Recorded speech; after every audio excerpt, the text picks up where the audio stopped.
Bagga sir, सबसे पहले चर्चा की शुरुआत आपसे ही करना चाहेंगे।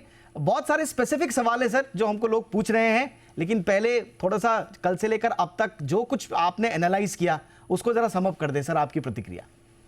जी दीपक जी, देखिए सोचा समझा फैसला है और अच्छी बात यह है बैंक से तो इनफॉर्मली ये फीडबैक आ रहा था कि जो भी 2000 के नोट डिपॉजिट हो रहे थे वो आरबीआई में वापस बैंक्स दे रहे थे, बैंक्स उनको रिसर्कुलेट नहीं कर रहे थे। तभी ये 6 लाख करोड़ से ज्यादा 6,73,000 करोड़ के जो नोट थे वो केवल 50% कम होके 3,60,000 तक आ गए थे, 3,60,000 करोड़ तक। तो ये पिछले 4 सालों से चल ही रहा था कि आरबीआई धीरे धीरे इन नोटों का जो वितरण है वो कम कर रहे थे, सर्कुलेशन कम कर रहे थे। तो उसी में एक और अब एक सडन स्टेप लिया गया है। कल जरूर अचरज था और देखिए 2016 के बाद लोगों को बहुत भय रहता है कि क्या होगा और किस तरह से, क्या वैसे ही सर्कुलेशन में करेंसी बंद होने के कारण दिक्कतें आएंगी। बट जब हमने एनालाइज किया दीपक जी कि उस टाइम पे 88% लगभग 86 से 88% करेंसी उसी दिन बिल्कुल नाजायज हो गई थी, तो उसके कारण बहुत परेशानियां आई थी। इस बारी ये जो करेंसी है 10.8% है, जैसे आपने प्रोग्राम की शुरुआत में कहा, तो ये कम है। दूसरा, मेरा जो अंदाजा है आधे से ज्यादा ये नोट आरबीआई की करेंसी चेस्ट में पड़े होंगे या बैंक्स की करेंसी चेस्ट में पड़े होंगे और बहुत बड़ा एक इसका शेयर इलीगल होर्डिंग में पड़ा होगा। तो terror financing, drug financing, black money, ये जो बुलियन ट्रेड होती है, इतनी बड़ी स्मगलिंग है भारत में सोने की, उस सब की ट्रेड में बहुत बड़ा एक इसका हिस्सा होगा। आम नागरिक की जेब में अगर आप सर्वे लेंगे तो 2 नोट 4 नोट से ज्यादा नहीं होंगे। और एक बहुत अहम बात है, बट वो मैं आगे करता हूं। अजय सर, सबसे ज्यादा सवाल जो आ रहे हैं कल सोशल मीडिया पे वो यही आ रहे हैं कि भाई 2000 का नोट तो आपने हटा दिया, अब 2000 ये सांप सीढ़ी वाला खेल जो है ये 2000 से 500 पे अटक गया है सर, या थोड़ा अब 1000 की तरफ भी जाने की कोशिश करनी होगी? आएगा 1000 का नोट वापस? नहीं, 1000 नहीं करना चाहिए। और बहुत सिंपल एग्जांपल दूंगा, अगर आप अमेरिकन इकोनॉमी देखें दीपक जी, तो लगभग $72,000 का उनका पर कैपिटा इनकम है और सबसे बड़ा नोट $100 का है। और होते हैं बट वो ज्यादा सर्कुलेशन में आपको नहीं दिखेंगे। वो यूएस ट्रेजरी जरूर इशू करता है बड़े, बट वो आम नागरिक $100 का भी नोट आप दिखाएं, अगर आप किसी पेट्रोल पंप पे खड़े हैं, कुछ है, तो वो बहुत अचंभित हो जाते हैं कई लोग $100 के नोट से भी। और तो ये है लगभग 700 गुना per capita to the biggest note, 700 गुना पर कैपिटा ज्यादा है। हमारा अगर पर कैपिटा हिंदुस्तान का देखें, परचेजिंग पावर नहीं कह रहा मैं, रियल पर कैपिटा की बात कर रहा हूँ, 1,70,000 1,80,000 के करीब आप देखें, तो सबसे बड़ा नोट भारत में अगर आप इसी रेशियो को देखें तो ₹250 का नोट होना चाहिए, 500 भी नहीं होना चाहिए। तो 1000 तो बिल्कुल नहीं रखना है भारत में, जरूरत ही नहीं है। 90% भारतीयों की उतनी इनकम ही नहीं है कि 2000 का नोट वो होल्ड करें। ये जो आलोचना होती है सर सरकार की कि आप बहुत ज्यादा कंप्लायंसेस पे का बोझ बढ़ा रहे हैं, अभी पीएमएलए के दायरे में सीएस को लाने की कोशिश की गई, उसकी काफी आलोचना हुई। अभी जो टीसीएस 20% वाला चला, हालांकि उसको सरकार ने अभी वापस किया, 7 लाख तक की उस पर लिमिट लगा दी है। क्या आपको लग रहा है सर कि एक साफ सुथरी अर्थव्यवस्था के लिए थोड़ा सरकार ट्रैकिंग जो कर रही है उससे थोड़ा सा परेशानी भी है लोगों की और आलोचना झेलनी पड़ेगी इसके लिए? देखिए, जो ट्रैकिंग है, जो गर्ग साहब भी कह रहे थे, और आर्टिफिशियल इंटेलिजेंस भी यूज करी जा रही है, पैटर्न रिकग्निशन होता है। बैंक में हम एक राशि के ऊपर स्ट्रेट रिपोर्ट चली जाती थी, कोई उसको रोक भी नहीं सकता था, सब ऑटोमेटेड अब हो गया है कि उस लेवल के ऊपर अगर डिपॉजिट हो रहा है कैश, इमीडिएटली रिपोर्ट चली जाती है जो आगे आरबीआई से फिर सब जगह हो जाती है शेयर। तो ये अनऑब्स्ट्रूसिव होना चाहिए दीपक। और दूसरी बात ये है, अब यूएस कैसे करता है, आईआरएस के पास इतने लोग नहीं है, बट जिसको पकड़ते हैं वो उसका ऐसा हाल करते हैं कि बाकी सब लोग भी बिल्कुल फॉलो करें।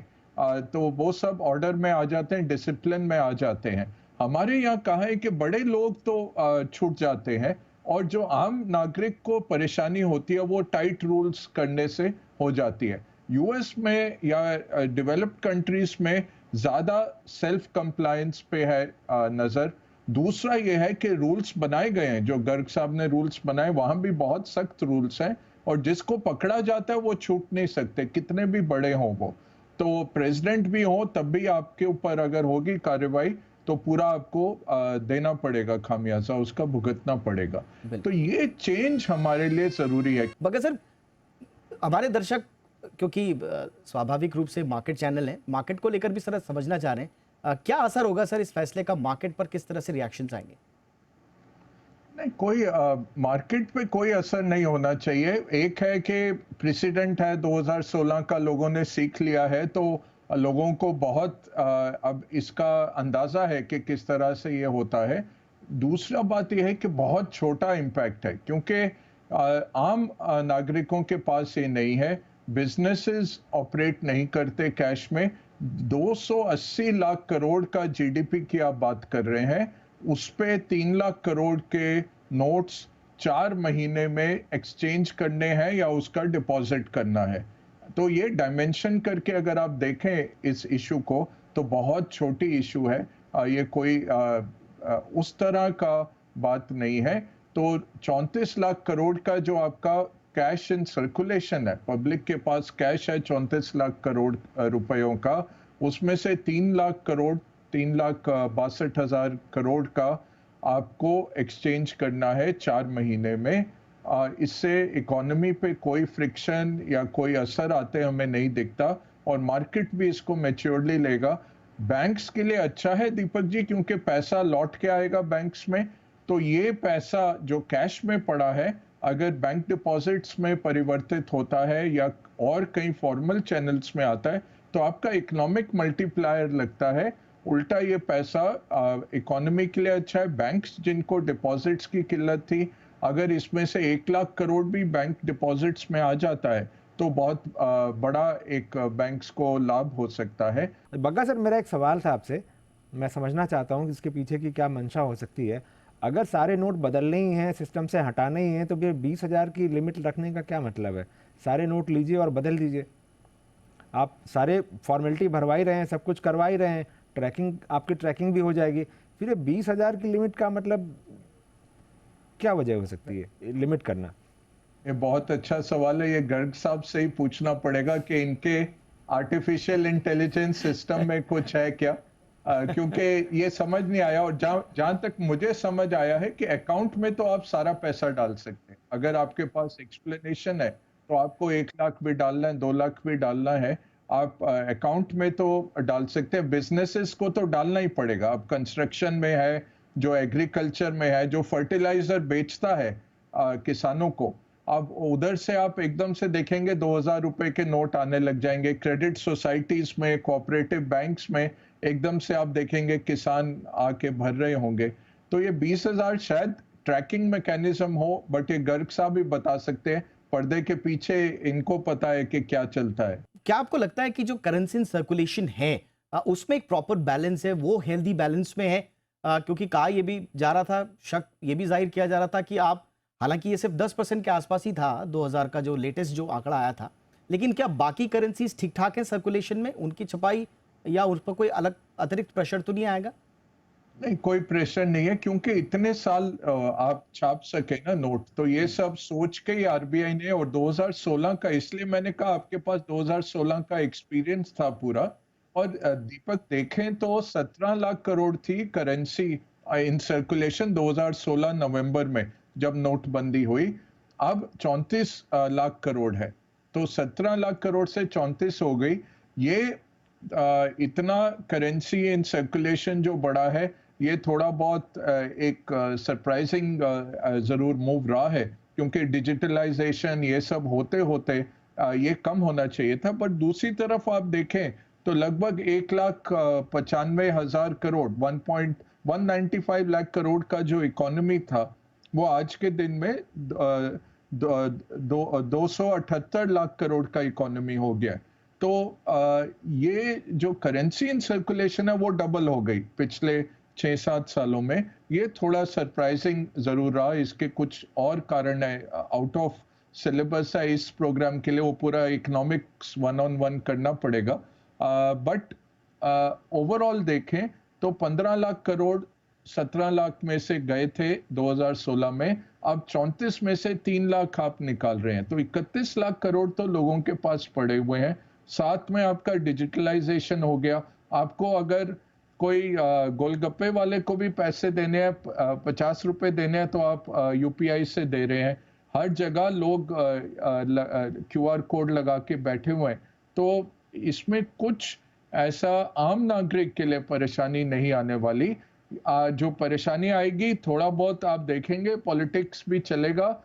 अगर लाइनें भी लगी, वो लोग अपना पैसा नहीं कर रहे होंगे, वो कैरियर्स होंगे उन लोगों के पैसे बदलवाने के लिए जिनके पास ज्यादा पैसे थे। नहीं तो आम नागरिक जिसके पास 2, 4, 5 नोट हैं, वो अपने बैंक में जाके डालते हैं, कोई प्रॉब्लम नहीं है उसमें। अगर सर कोई असर देख रहे हैं आप? देखिए, ये एक सही बात है कि काफी टियर 2, टियर 3 टाउन्स में अभी भी रियल एस्टेट में कुछ कैश का कंपोनेंट होता है। जिसने हाउसिंग लोन लेके लेना है मकान, वो तो प्रेफर करते हैं पूरा वाइट, और जो जिसने वाइट में ही खरीदा है वो भी प्रेफर करेंगे कि सब कुछ ही वाइट ही मिले। बट काफी खरीदारी और बिकवाली अभी भी कैश में चलती है, स्पेशली ग्रामीण इलाकों में ये सब। तो थोड़ा बहुत असर आ सकता है जरूर, बट जो नोट हैं वो बायर के पास नहीं है, सेलर के पास होंगे, तो उनको अभी नोट चलाने में दिक्कत होगी। एक टंग इन चीक रिस्पॉन्स और हो सकता है दीपक जी के आप अगर मेजर करें कि 2000 नोट, अगर 2000 की एक गट्ठी 2 लाख रुपए कितना वो क्यूबिक इंच स्पेस लेती थी, और उसके सामने आप 500 रुपए की अगर क्यूबिक इंच की स्पेस डालेंगे, तो वेयर हाउसिंग आपको शायद डबल करनी पड़ेगी। जो जो लोग इसका 3 लाख करोड़ में से जिनकी जेब में ज्यादा पैसा पड़ा है, उनके वेयर हाउसेस में होगा जरूर, तो वेयर हाउसेस जी, का डायमेंशन डबल करना पड़ेगा। अजय सर भी कुछ कहना चाह रहे हैं। अजय सर। ब्रिजेश, डिफरेंस ये है जो सुभाष जी कह रहे हैं कि कोई चेंज नहीं हुआ है, 2000 का वितरण वैसे ही है जैसे चल रहा था। बट मेन थिंग सुनील साहब क्या कह रहे हैं कि आपको सोर्स दिखानी पड़ेगी उस इनकम की। तो ये छोटा किसी के पास 5 नोट 10 नोट पड़े हैं, उसको कोई दिक्कत नहीं है। अगर आपके पास अनअकाउंटेड वे में नोट पड़े हैं, वो आप बैंकिंग सिस्टम में नहीं आ सकते। वो हमें क्लैरिफाई करना पड़ेगा कि कोई अगर ऐसे लेके आएगा ज्यादा, वो इनकम टैक्स जरूर पूछेगा। और बैंक्स को अभी आरबीआई से बैंक्स को पूरा इंस्ट्रक्शन आया नहीं है, तो तभी 23 तक का उन्होंने टाइम लिया था। आज मुझे लगता है जारी हो जाएगा। बैंक पैन का डिटेल जरूर लेंगे, जो इनकम टैक्स का लेवल है उस लेवल पे वो पैन का और आइडेंटिफायर जरूर लेंगे, जो भी विदाउट अकाउंट में डालने आ रहा है। अकाउंट में डाल रहे हैं, आपका तो केवाईसी हुआ है, वो आप आराम से डालिए। ये याद रखिए कि इनकम टैक्स में आप एक्सप्लेन कर पाए कि मैंने पहले ये विड्रॉ किया था, ये 2000 नोट के पड़े थे मेरे पास, ये मैं वापस डाले, और इसलिए इसमें कोई अनअकाउंटेड इनकम नहीं है। ये सवाल जरूर आएगा। वही डिमोनेटाइजेशन के बाद जो सुनील साहब ने कहा है कि नोटिस जरूर गए थे लोगों को जिनका 2 लाख से ज्यादा का इजाफा हुआ था बैंक अकाउंट में नोटबंदी के चलते। तो ये आपको जरूर रखना है। ये मत सोचिए कि इनकम टैक्स वालों तक ये खबर नहीं पहुंचेगी। अब वो सिस्टम बड़े सक्षम है, और पैन बैंक ने अगर आपका ले लिया एक बारी, वो पैन से सब कुछ आ जाएगा, क्योंकि पैन अब आधार से भी लिंक्ड है। तो ये ना सोचिए कि मैं अक्रॉस द काउंटर कर लूंगा और कुछ खबर नहीं लगेगी, खबर सब लगेगी। बग्गा सर। नहीं, मैं यही कहूंगा, देखिए हमारा जीडीपी का साइज आप देखिए, जीडीपी हमारा 3 ट्रिलियन से ज्यादा है, 280 लाख करोड़ हम हर साल उत्पादन करते हैं भारत में। तो उसमें से 3 लाख करोड़ एक्सचेंज हो रहा है, एक्सटिंग्विश नहीं हो रहा, खत्म नहीं हो रहा है। इसको आप या बैंक डिपॉजिट में तब्दील कर लेंगे बैंक अकाउंट में डाल के, या छोटे नोटों में तब्दील कर लेंगे। यही दो आपके पास ऑल्टरनेटिव्स हैं, या आप बैंक में डाल देंगे अपने, या किसी को दे के वो छोटे नोट आ जाएंगे आपके पास। तो ऐसा नहीं है कि ये 3 लाख करोड़ की वैल्यू हमारी इकोनॉमी से जा रही है।